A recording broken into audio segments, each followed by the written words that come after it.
Hey everybody, welcome back to Kevin's One Stop Shop, where no job's too big and no job's too small. So today I'm working on a Carburetor steel chainsaw. I picked this up at a yard sale. You can see it's a steel MS 192 TC.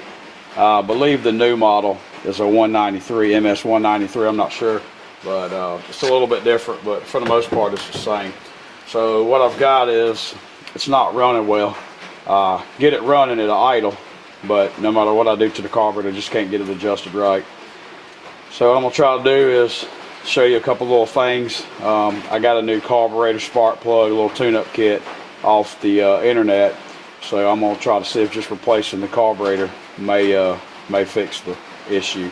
But anyway, what I'm going to try to do also is show you how it works. It's a little bit more going on in the throttle and all on this as compared to just a regular chainsaw. Where the linkage ties into the carburetor, from what I've seen, you have to take this off. And when you take this off, it exposes the throttle, whatever you got to push down to pull the throttle, and the start and stop thing. And if you're not careful, this stuff will fall out, and then you got to try to figure out how to put it back together. So I'm going to try to take this off and show you a close-up picture of how it goes back in the event that that does happen to you. There is a little triangular piece that goes right here. I've had this saw apart earlier, but anyway, it goes here. I'm sorry. Oh, this way. So, and what it tells you is it says that this is the high idle, the low, the high carburetor screw, the low screw, and then this is the idle. Well, if you'll notice on these saws too, I'm not sure how familiar you are with them, but there's a little thing that's on the adjustment screws that kind of restricts it from being able to go too far one way or the other. And it basically looks like this. Not sure how well and how clear that looks, but that's what it looks like. I'll try to zoom in. And what it does is this right here, it slides over. Not this carburetor itself, I'm just giving you an example. This is not the carburetor that came off, but on this carburetor in itself, it'll basically slip over that, and it would limit the travel, so where you limit it to your adjustment. So I've seen at one point where you can take and pull those off and get more adjustment out of your screws, and that could sometime fix the problem. But I tried that here, and I get the idle set to where it'll run, and I've tried the low screw adjusting pretty much as it could go either way, and when I get on the trigger it just dies. So I'm going to go through here, kind of try to show you some things about it. I'll be learning as I go, but hopefully this may help out. So anyway, let's get started.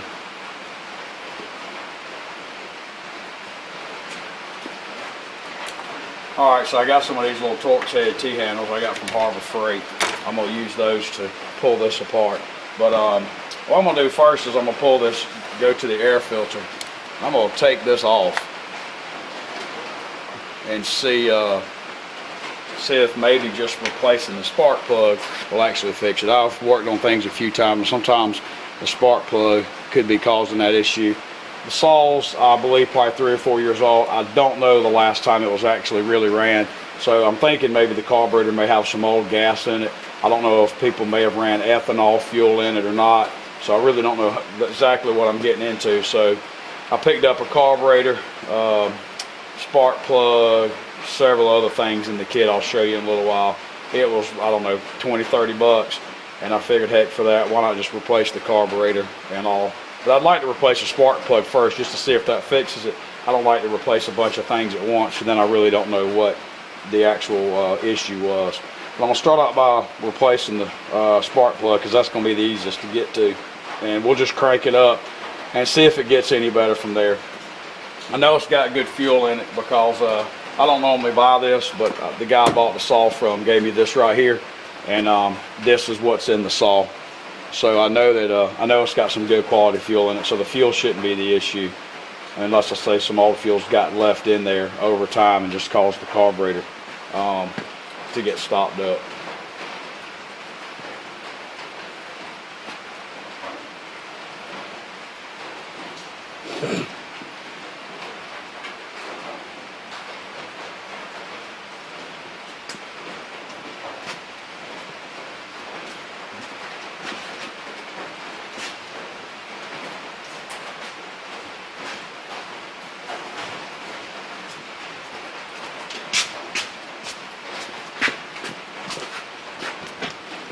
Alright, so what I got, as you can see, my, of course, Amazon Prime. Let's open this thing up and see what it looks like. Check it out. Amazon's like Christmas all year round. Comes in the mail, packaged up. You just can't wait to see what it looks like, get your hands on it, and get started to go to work. So anyway, so I'm gonna unpackage this thing, see what it looks like.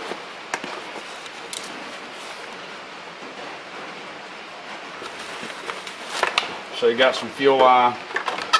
That's always good. You can use it. If you don't need it now, you can always put it up. See if we can unwrap this and see what's going on. Alright, so it looks like what I have. Got the spark plug, got the new carburetor, and I'm not sure exactly how all this fuel line stuff goes, but they also gave me a lot of that stuff too. There's a fuel filter. Looks like there's 3 of them, so a little bubble. And I believe what this is for, a lot of these kits are just made for a bunch of different carburetors. So this one in particular, probably just have to see what comes out and go back with it. Like I said, I'm gonna try replacing the spark plug first and just see if it does any better. Sometimes that will work, save me a little bit more headache. But anyway, let's go ahead and get started on that. So when you take this back cover off right here, take the cover off, you'll see this little screw that this attaches to. And you can see the spark plug's right hidden down here. And I've already taken it out.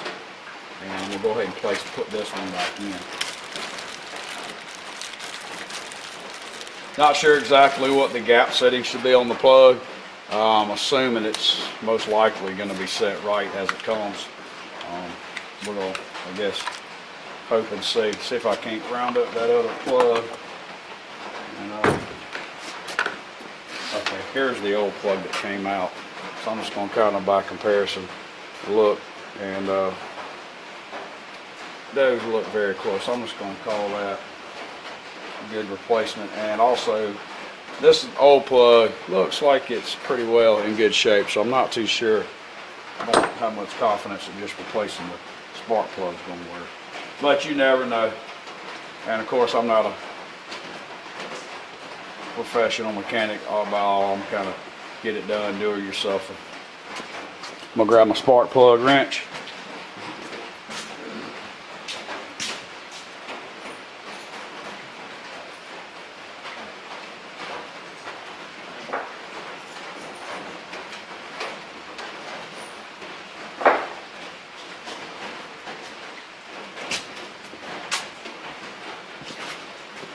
All right, let's see what happens.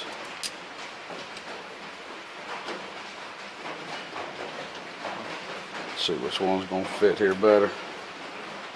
Looks like it's going to be a 3/4. Looks like it fits on there just right. So let's go ahead and run that in there, snug it up a little bit, and we'll pull on it a couple times and see if we can get lucky.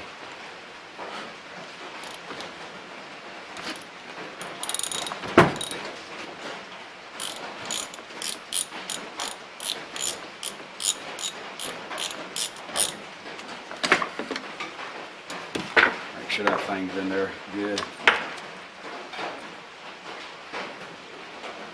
I like to run these things in there hand tight as much as I possibly can before I put a socket or something on it, just in the event it gets a little bit cross-threaded, because taking the time to run this thing in by hand and not getting in a hurry, which I've learned my lessons on that in the past, will save you a lot of headache.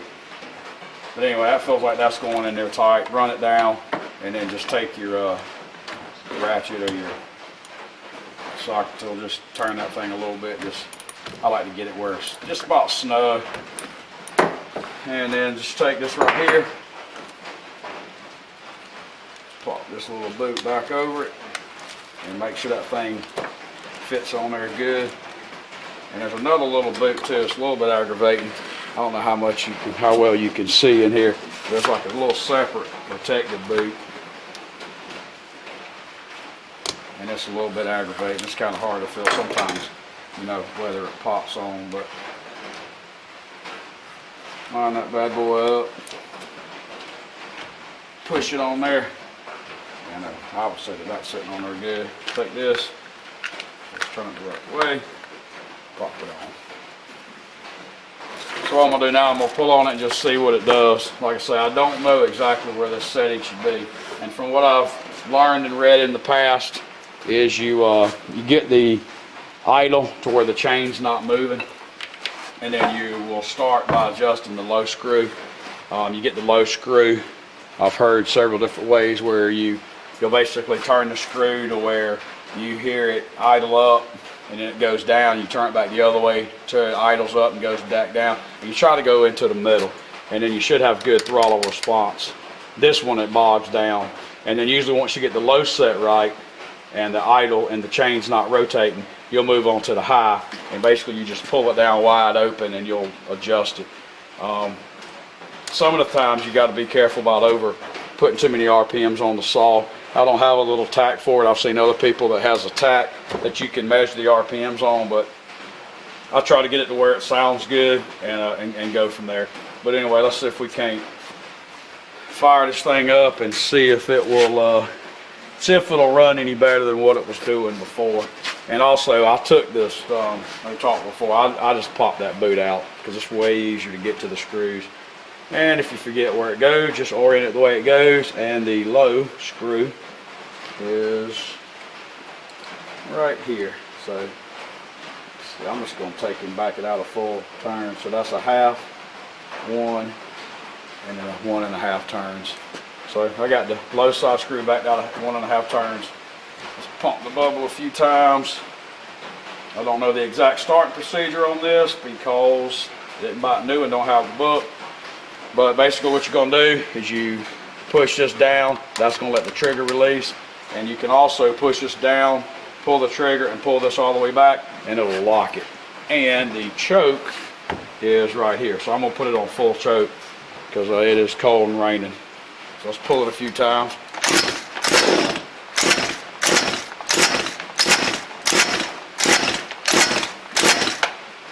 All right, it fired, so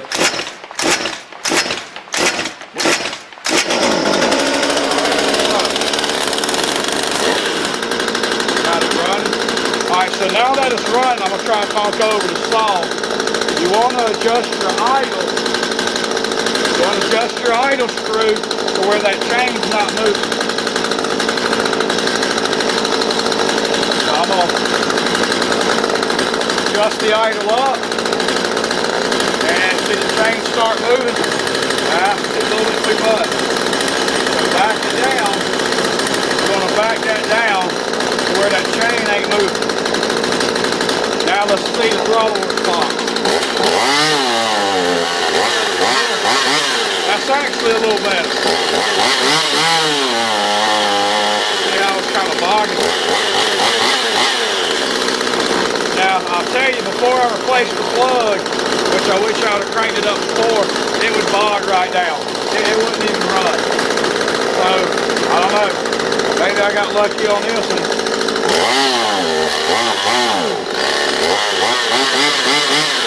I'm going to sit here and let it try to warm up. And once it warms up, I'm going to try to adjust the low end screw and the high end screw.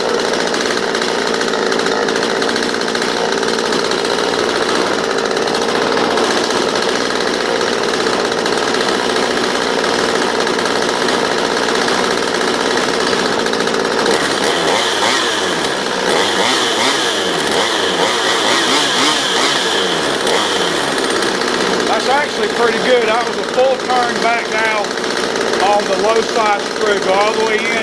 Don't over tighten it. If you over tighten it, you can mess up the needle. So I basically came out of turn, fired it up.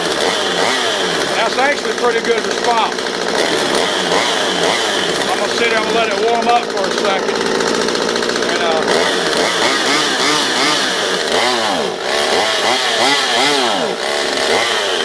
a lot of times when it dies like that at full throttle, you need to adjust the high screw. So I'm going to turn the high a little bit.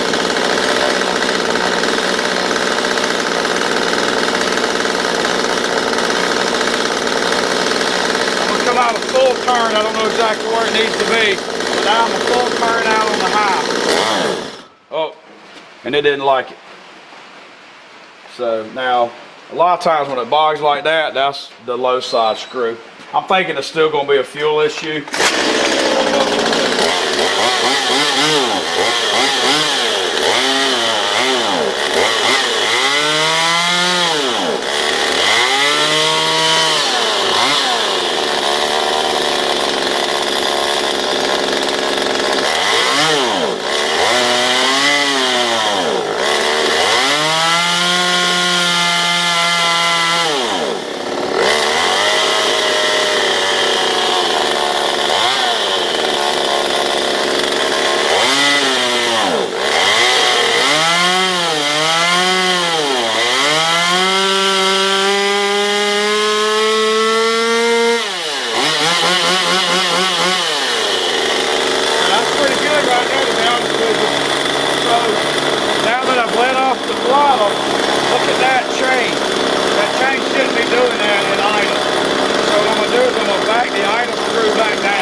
Sitting there, it's idling fine. That chain's not moving. Let's check the throttle response.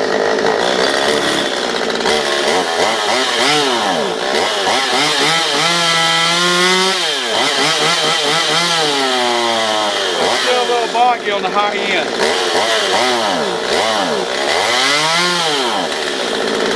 Alright, so let's adjust that high end screw again.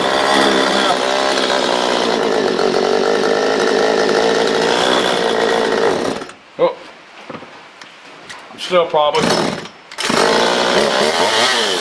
going to go ahead and replace this carburetor.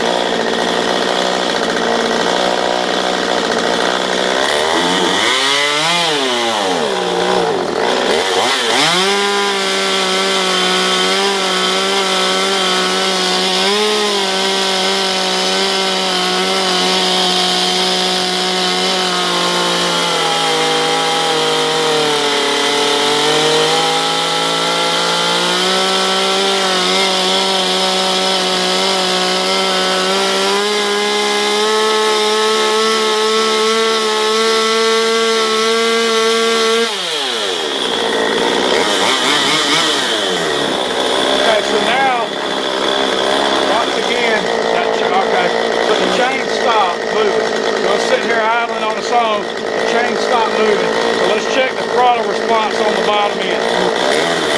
Pretty good. Pretty responsive. So what I'm going to do now is I'm going to go ahead and try to rev it all the way up and see what happens.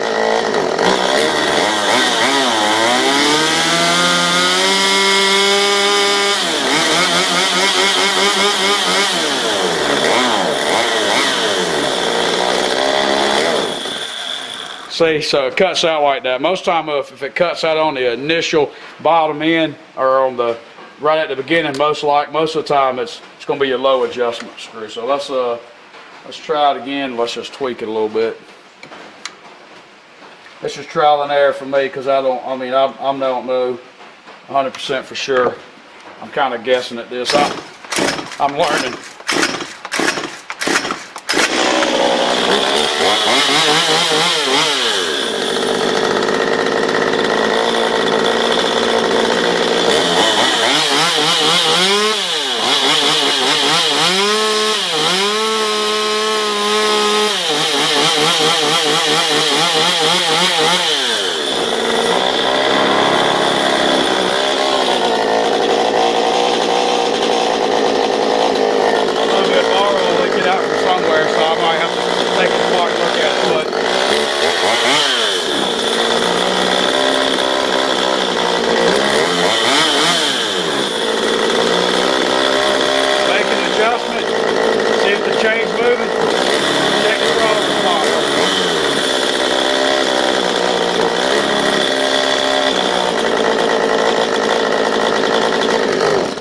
See, I don't like when it hits the trigger. It does that.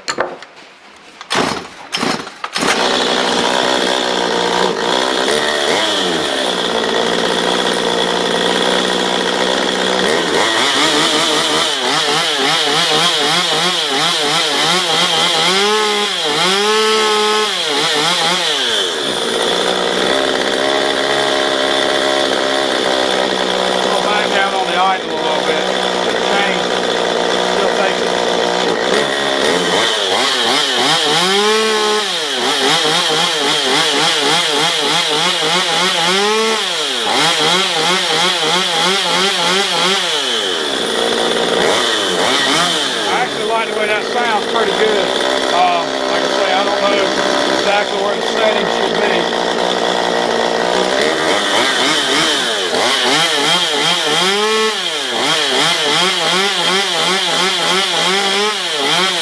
I actually like that. So what I'm going to do, I might regret this. I'm going to go in there and I'm going to see exactly where my high and low screw is, just to get a baseline if I start having issues. And plus it may help y'all, it may help somebody watching this video at least know a baseline where my saw's running good. Alright, so anyway, I'm not sure how much of that you could have heard. Hopefully you could hear me talking over the saw. But anyway, what I'm going to do now is leaking a little bit of, got some oil coming out. I'm not sure exactly what's going on with that. Sometimes if you just take them out and clean them, that'll fix it. But anyway, what I'm going to do, I'm going to count the turns in and then count the turn and back it back out the same amount, just so y'all at home will be able to figure out what worked good as the baseline adjustment. Now, if your saw still has those little safety, the little protective adjustments on it, like I showed you before, I don't know where that limits you as far as turns from full in.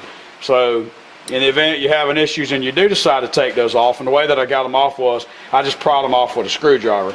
So in the event you do want to take them off and do what I've done, at least you'll know, go all the way in and how many turns to back it out.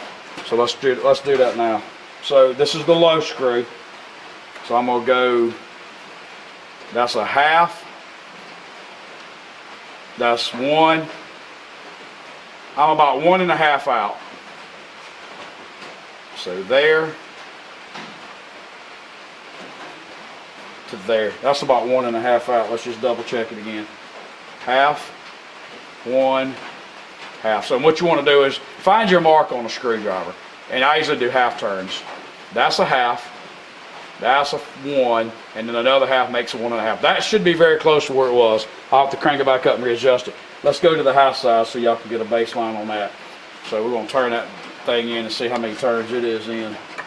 Alright, so that's a half, that's a one, another half makes 1.5, so I'm about 1.5 turns out on both of them. So let's come out a half, another half makes one, another half makes 1.5. So I'm about 1.5 turns out from fully seated in. So if nothing else, use this as a baseline in order to be able to get your saw running. So let's just crank it up, make sure I haven't screwed anything up. Alright, right up on one pull. Like I say, that looks pretty good. Of course, it's going to shut off. I'm going to turn the idle up just a hair.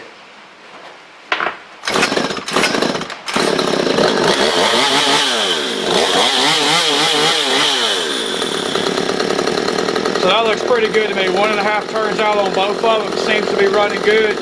You don't want to get it too lean on the high end, which basically means getting it running too many RPMs, because usually the leaner, the faster, and of course the hotter the cylinder is going to get, and the less lubrication that cylinder is going to get.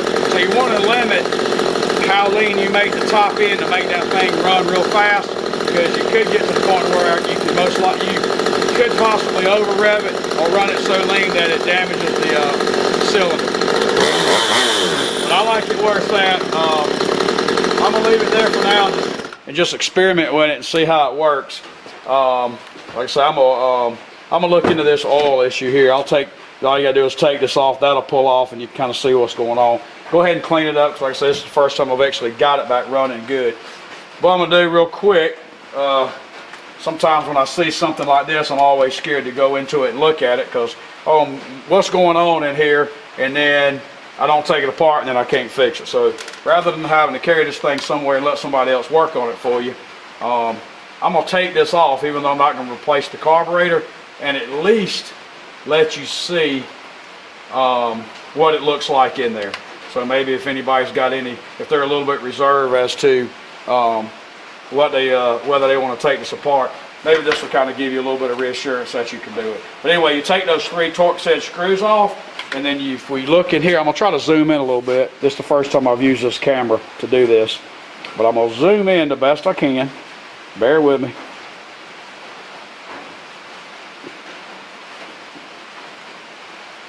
Let's see here. All right, so what you got here is this. You push it all the way forward, it'll shut the saw off. Leave it where it's at, it's normal running. If you pull it back, what it'll do is it'll kind of lock this thing in so you can pull it with the throttle down. And so the way it works is this basically just slides in, and when you roll it forward, it basically just grounds it out from the best that I can see. Like I said, I'm not an expert on all this, but that's what I believe happens. And then you've basically got the part here that you have to push down, and then you're able to pull the trigger. If you look real close, you can see when you push this down, I don't want to have this thing fall apart because it took me a while to figure it out, but when you push that down, it allows this to come up. And when that goes up, see that stop? It stops right there. So push that down, it clears it from that little stop, and then it can push all the way up. And then this, trying my best to show you all this without getting in the way. But anyway, so then this right here goes down, and it ties into another piece that has a pin that goes there. Then from there, there's another little rod that connects from the other part of that to the carburetor. So what you've got in here is you've got a linkage or a bar, whatever you want to call it, that goes to the carburetor inside of here. It comes up and it ties to the bottom of that, Then it pivots here. Then the other linkage goes in here, and it follows to there. And then once again, you push this down, pull the trigger. The linkage goes this way, and it pulls up on the carburetor. So I had it actually fall apart on me, so it took me a little while to figure how to put it back together. It's only going to go one way, but that's not always easy to figure out. So at least by looking at this, now you should be able to pull this apart and have the confidence to put it back together, because I don't believe you're going to be able to get this carburetor out without undoing that linkage. Now if you're careful with it, you could hold all this in there, disconnect this linkage, and then all that would stay put, and then you would just be dealing with this part. But I wasn't sure the first time that I messed with it, so when I got it taken apart, it all fell out.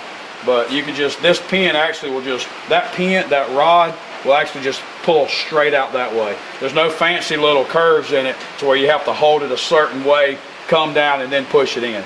It just pushes straight in there, it pushes straight in here, and straight in here, and you don't need all them little funky bends to keep it from falling out, because when you put this back over it, this is going to hold it all together. So you could just pull this straight out and then only be dealing with this part and not even have to mess with this. But you get to messing with it, it all falls out, don't panic. This is exactly how it should look. It'll only go back one way. So once you have this general idea of where it should be, then you should be able to figure it out as far as that goes. And then like I say, to get the carburetor off, I'll zoom back out a little bit. If you want to get this carburetor off, like I said, all we did before was we just turn this and pull, and all you do is take this screen off. So now that you got the filter. Now that you got that filter off, if you do want to get to the carburetor, you take you let's see, this is going to be an 8mm. And basically you take these 2 screws off, 2 nuts, not screws.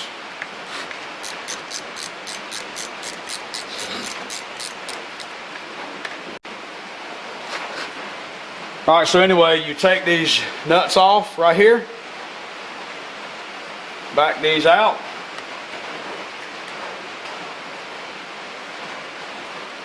being careful not to drop them. Oh, almost dropped that one. And you take those out. So once you get those 2 8mm bolts out, this black piece right here, I'm gonna zoom in a little bit for you.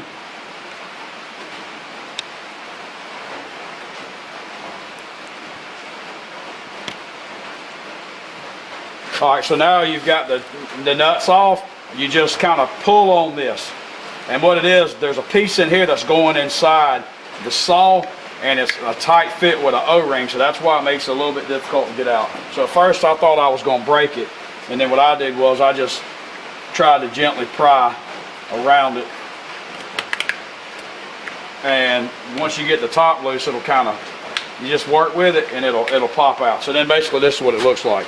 But there's a piece of the carburetor here that's got an O-ring. If you can see that, let's see here. Should be able to see that. Yeah, you see this piece right here? It actually fits right in there. So that's a little bit snug. But once you slide that off, there's your carburetor. And now you've the two nuts you took off keeps the carburetor just pulled up against the head. Now all you have to do is there's the choke lever. You just pull it off. It'll pry off. And then there is, I believe, let's see, there was 2 fuel lines in here that you can just, I'm sorry, there's 1 fuel line here that you need to slide off. And then when you pull that carburetor, when you pull the carburetor out, well, let's look on it. I'll tell you what, why don't we just use the one right here? So I'm gonna take it out of the box to show you a couple little things. So if you look at this new carburetor, there's no stops on this thing. But anyway, this is the part that black part fit over, and you can see a fuel line goes here. That is this one, if you can see it in the picture. And then this, where this elbows, where this comes out and elbows in, this actually fits straight inside. There's no fuel line that you're having to slide onto it. So what you do is you line this carburetor up with the bolts, this part of the, let's see here, this bent angled part here, I'm trying to show you the best I can. Carburetor's it's oriented this way going in. So maybe you can make out what I'm trying to say. But anyway, where this part comes out and goes in, you'll need to make sure it's lined up, and the holes on the carburetor are lined up with the bolts, and then that piece of fuel there coming out of the carburetor lines up in there. So that's in there good. Once you get that lined up, you'll slide this over the bolts, and then you'll hook that other line up here, slide your choke back on, slide the black housing back over it. It'll fit on that O-ring, and then pretty much reverse order of what we just did, and that would really be all that's involved to replace the carburetor. Now when you get to looking at it, there is some other parts in this kit. Now I'm not sure exactly what all this does, but there's this adjustable fuel line part, and like I say, there's you got the adjustable fuel line. Not sure exactly what all that does, but I do see it, and there's several fuel filters. So that all comes in the kit. So there's more stuff really than you need. So I'm just going to leave it running like it is for now because it seems to be working fine. But anyway, I hope this video helps out a little bit. I know it's a little bit long-winded, but I wanted to kind of show you some things. So at least with this, you should be able to see how to pull the carburetor off, how to change the spark plug, and also you can see how the linkage is hooked up. And then once again, the low and the high screw are 1.5 turns out. So go all the way in. Don't over tighten it in. When it stops, don't go any further. Don't over torque it. Come out 1.5 turns, and that should be very close to where you need to be. So I hope this helps out. If you would, please subscribe to my channel. Leave me some comments at the end. I'm new to the YouTube channel, trying to make videos. I really like making videos to let people learn things. I'm learning as I go, and you know, if I could save anybody any hassle or time, I really like to know that I can do that. So please leave me some likes, dislikes, leave me some comments, good or bad, what I should do better the next time and what I shouldn't have done, you know, this time. I want these videos to be as good and learning for everyone that they can without you know, getting too drawn out. So please subscribe, look at some of my other videos, let me know what I need to do on the next video that I make better, and any questions that you may have, please ask them, and I'll do the best that I can to answer them and help you out. But anyway, I hope you have a good day, and I'll see you next time.